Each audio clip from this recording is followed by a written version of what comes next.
ओम श्री गुरुवे नमः। हम ओशो के मुख से ही उनके विचारों को जान रहे हैं, उनके बचपन के विषय में जान रहे हैं कि कब वो बुद्धत्व को प्राप्त हुए, कब उन्होंने क्या किया, वो अपने ही मुख से बता रहे हैं। उनका दांतों का इलाज चल रहा है और साथ ही साथ वो अपने स्वर्णिम बचपन को भी याद कर रहे हैं। चलिए प्रारंभ करते हैं उन्हीं के मुख से। संसार में 6 बड़े धर्म हैं, उनमें से 2 वर्गों में बांटा जा सकता है। पहला वर्ग है यहूदी, ईसाई और इस्लाम धर्म। ये एक ही जीवन में विश्वास करते हैं। तुम सिर्फ जीवन और मृत्यु के बीच हो, जन्म और मृत्यु के पार कुछ नहीं है। यह जीवन ही सब कुछ है। जबकि ये स्वर्ग, नरक और परमात्मा में विश्वास करते हैं, फिर भी ये इनको एक ही जीवन का अर्जन मानते हैं। दूसरे वर्ग के अंतर्गत है हिंदू, जैन और बौद्ध धर्म। ये पुनर्जीवन के सिद्धांत में विश्वास करते हैं। आदमी का तब तक बार बार जन्म होता है जब तक कि उसे बुद्धत्व की प्राप्ति ना हो जाए, और तब यह चक्र रुक जाता है। मरते समय मेरे नाना यही कह रहे थे, लेकिन उस समय मैं इसके महत्व को, इसके अर्थ को नहीं जानता था। हालांकि मैंने मशीन की तरह वर्दों को दोहराया, बिना यह समझे कि मैं यह क्या कह रहा हूँ और क्या कर रहा हूँ। मेरे नाना की चिंता को मैं समझ सकता हूँ। इसको तुम चरण या अंतिम चिंता भी कह सकते हो। अगर यह रोग बन जाता है, जैसा कि पूर्व में हो गया है, तब यह एक सनक और मनोग्रस्तता है, और तब इसकी मैं निंदा करता हूँ। तब यह एक तरह का रोग है। तब यह असहनीय नहीं बल्कि निंदनीय है। भारतीयों पर तो सदा यह सनक सवार रहती है कि कैसे जन्म और मृत्यु के चक्र को रोचा जाए। यह इसकी आत्मा का रोग बन गया है। उनको चक्र हमेशा बैलगाड़ी की याद दिलाता है। इसको अगर वे रोकना चाहते हो तो मैं उनसे बिल्कुल सहमत हूँ, लेकिन उनसे अच्छे पहिए भी हैं। उन्हें रोकने की कोई ज़रूरत नहीं है। दोबारा जन्म लेने का विचार सिर्फ यह बताता है कि तुमने जीवन को बहुत अच्छी तरह नहीं जिया। तुम्हें भले ही यह बात विरोधाभासी लगे, लेकिन मैं कहना चाहता हूँ कि जिसने जीवन को भरपूर जिया हो, वही जीवन और मृत्यु के चक्र को रोक सकता है। और जो रोकना चाहते हैं वे वही लोग हैं जिन्होंने जीवन को जिया ही नहीं। वे कुत्ते की मौत मरेंगे। मैं कुत्तों के विरोध में नहीं हूँ, कृपया इसे नोट करो। मैं तो केवल एक कहावत का प्रयोग कर रहा हूँ, और यह अर्थपूर्ण होगी, क्योंकि हिंदी और अंग्रेजी दोनों में यह कहावत एक जैसी है। सिर्फ यही एक कहावत है जो एक जैसी है। एक जैसी ही नहीं बल्कि एक ही है। हिंदी में कहते हैं कुत्ते की मौत, और अंग्रेजी में कहते हैं ए डॉग डेथ। ये लगभग समान है। इनमें जरूर कोई रहस्य है जिसे खोजने के लिए तुम लोगों को यह कहानी सुननी पड़ेगी। कहा जाता है कि जब परमात्मा ने यह दुनिया बनाई, याद रखना कि यह केवल कहानी है, जब परमात्मा ने यह दुनिया बनाई, स्त्री, पुरुष, पशु और पेड़ और सब, तो सबको उसने 20 वर्ष की आयु दी। 20 वर्ष। मुझे आश्चर्य होता है कि 20 वर्ष ही क्यों? शायद परमात्मा भी अपनी उंगलियों पर ही गिनती करता है, और सिर्फ हाथ की ही नहीं, पैर की भी, सब मिलाकर 20 होती हैं। मैं अपनी खोज खुद करता हूँ।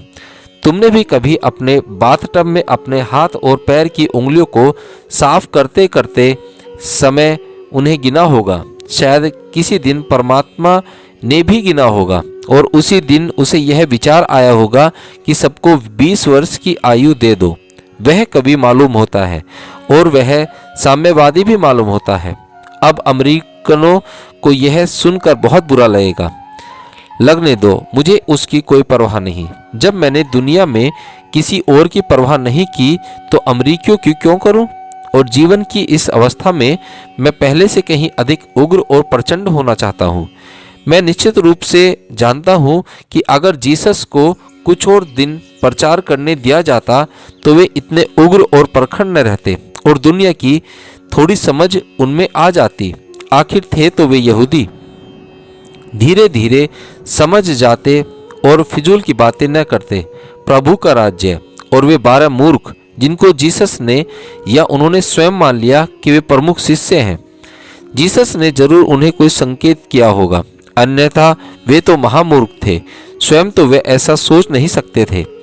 जीसस की बातें इतनी उग्र, इतनी ठेस पहुंचाने वाली थी कि उस समय का सबसे बड़ा क्रांतिकारी जॉन दी बैप्टिस्ट, जो कि जीसस का गुरु भी था और जो कारागृह में बंद था, उसने अपनी कालकोठरी से भी जीसस को संदेश भेजा था, तुम्हारे वक्तव्यों को सुनकर मुझे संदेह होता है कि क्या तुम सचमुच वही मसीहा हो जिसकी हम लोग प्रतीक्षा कर रहे थे, क्योंकि तुम्हारे वक्तव्य इतने उग्र और चौंकाने वाले हैं।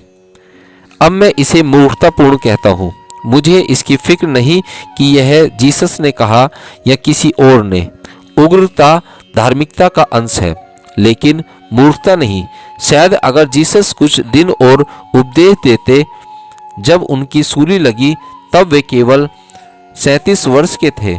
मैं सोचता हूँ सच्चे यहूदी होने के बतौर 70 वर्ष की आयु में वे अवश्य कुछ शांत हो जाते, तब उन्हें सूली लगाने की कोई भी आवश्यक जरूरत न होती।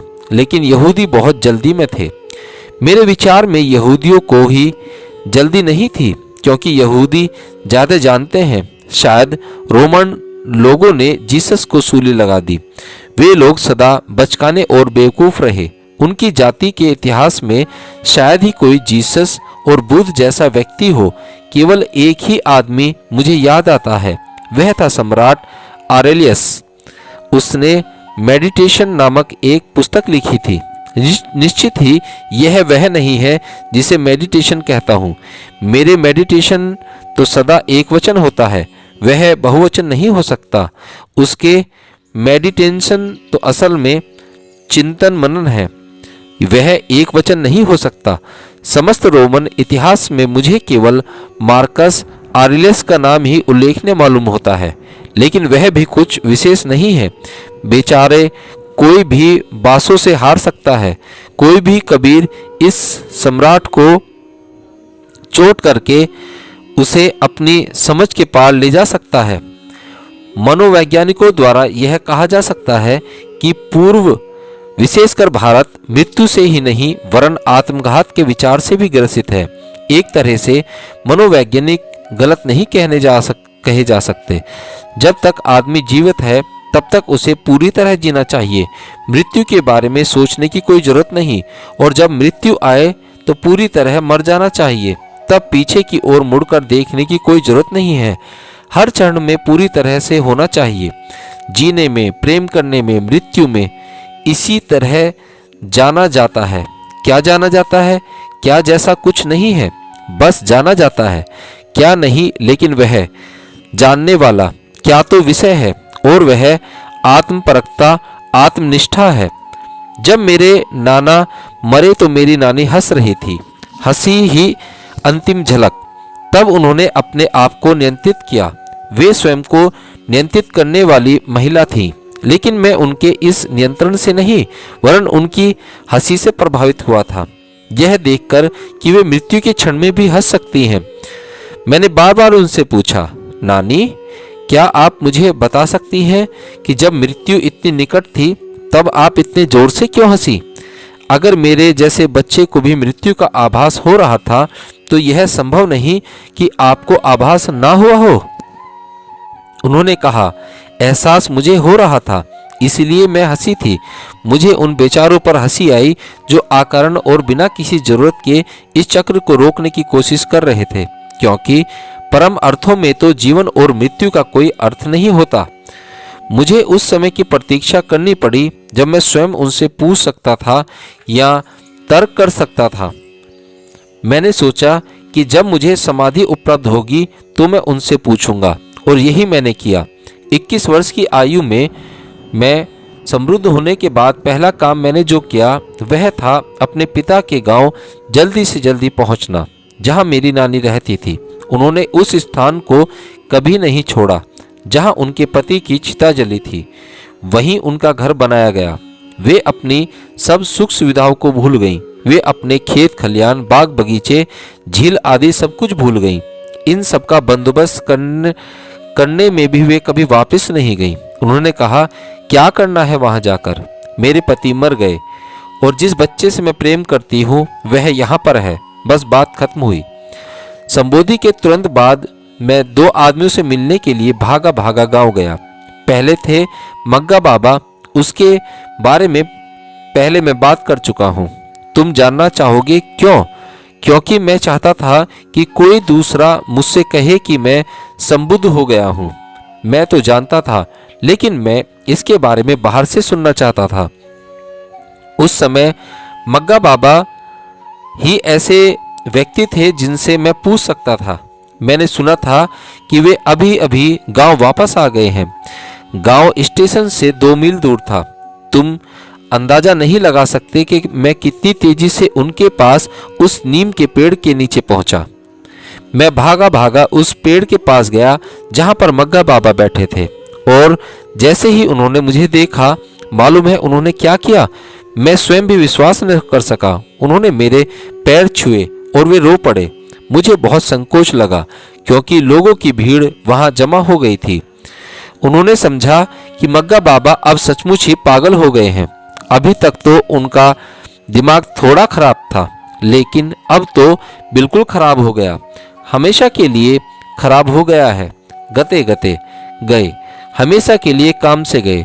लेकिन मग्गा बाबा हंस रहे थे और पहली बार उन्होंने लोगों के सामने मुझसे कहा, मेरे बेटे, आखिर तुमने कर ही लिया। मुझे मालूम था कि एक दिन तुम अवश्य कर लोगे। मैंने उनके पैर छुए।